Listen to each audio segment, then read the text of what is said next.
In the previous video, we already learned about what is IP address and what is subnetting. And as I said, now we are going to learn about subnetting. But before that, we are going to learn about public IP address and private IP address first. So, what's that?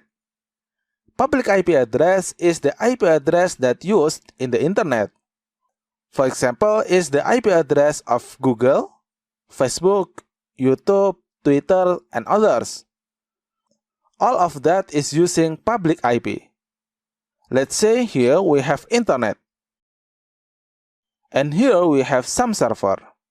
Let's say facebook.com, youtube.com, Google, and others. There is many servers that connected to the internet. And all of these servers is using public IP address. The main characteristic of public IP address is that they are accessible from anywhere. Let's say we are in home. We absolutely can access facebook.com, youtube.com, google.com, and others. And let's say we are in the office. We will also able to access facebook.com, youtube.com, google.com, and others.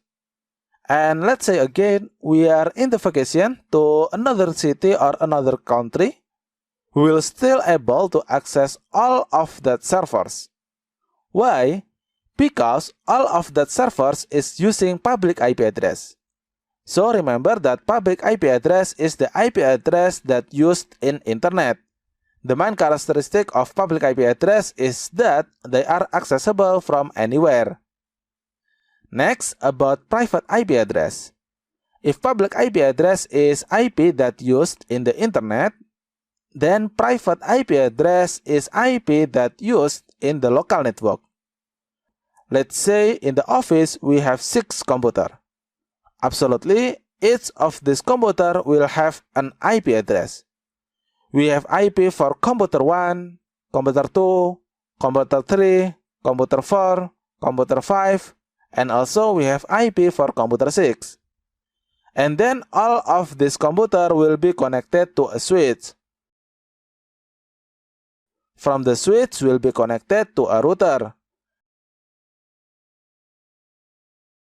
And from router will be connected to Internet Service Provider or ISP. And finally, from ISP will be connected to Internet. You need to pay attention on the IP address of all PC. All of this IP address is private IP address. The main characteristic of private IP address is that they are only accessible from the network. We cannot access this IP address from another network. So let's say that this ISP has another client. They have a router. They also have a switch and some PC.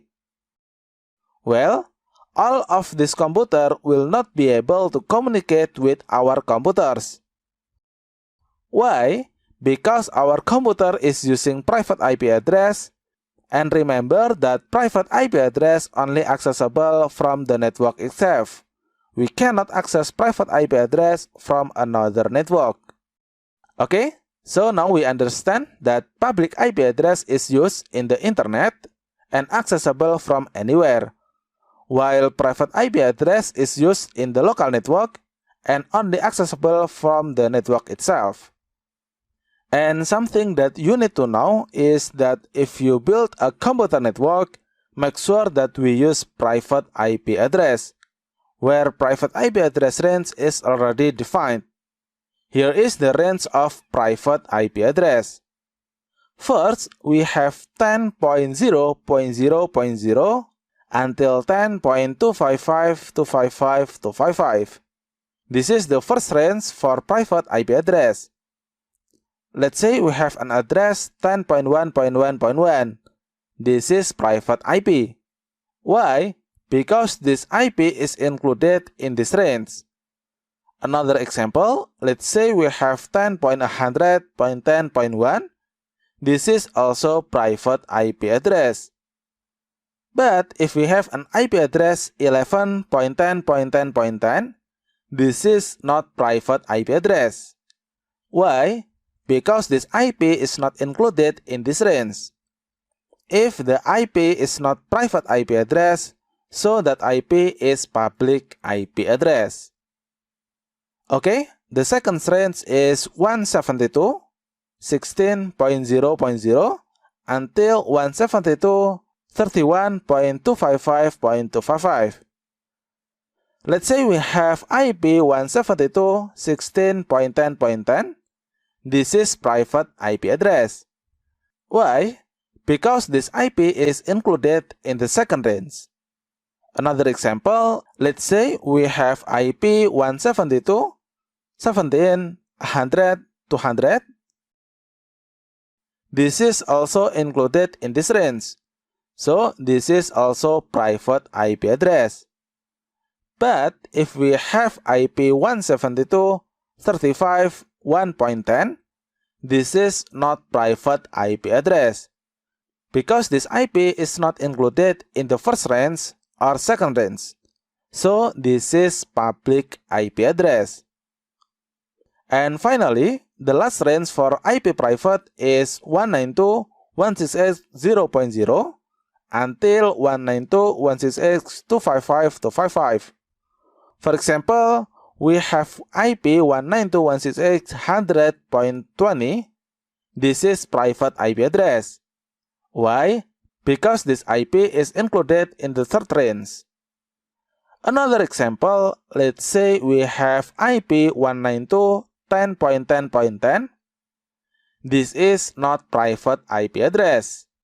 Why? Because this is not included in the first, second, or the third range.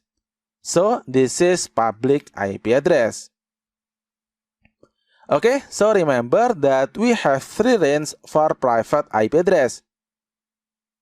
And we need to make sure that we will use one of these ranges in our local network. I think enough for this video. I hope you understand about public IP address and private IP address. Okay, thank you for watching and see you on the next video.